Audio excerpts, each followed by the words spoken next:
Hi అండి అందరికీ. ఈరోజు సర్వపిండి పెడుతున్నాము. బియ్యం పిండిలో నానబెట్టుకున్న శనగపప్పు, పచ్చిమిరపకాయలు, ఉప్పు, అల్లము, వెల్లిపాయలు అన్నీ మిక్సీ చేసుకొని పిండిలో కలుపుకొని ఈరోజు సన్నగా తరిగిన ఉల్లి పొరక అది వేసాము, కొంచెం ఉల్లిపాయలు వేసాము. అన్నీ కలిపి ఇలా సర్వపిండి ఒత్తుకోవడం.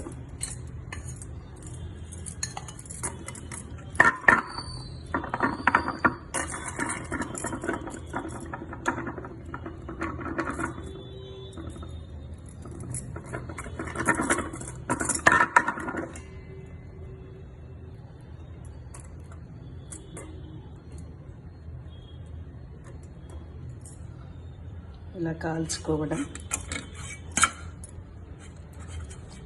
సర్వపిండి రెడీ అవుతుంది.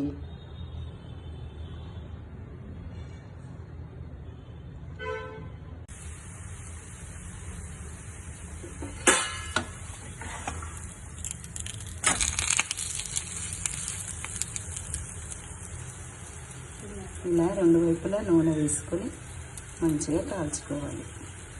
సర్వపిండి రెడీ అవుతుంది.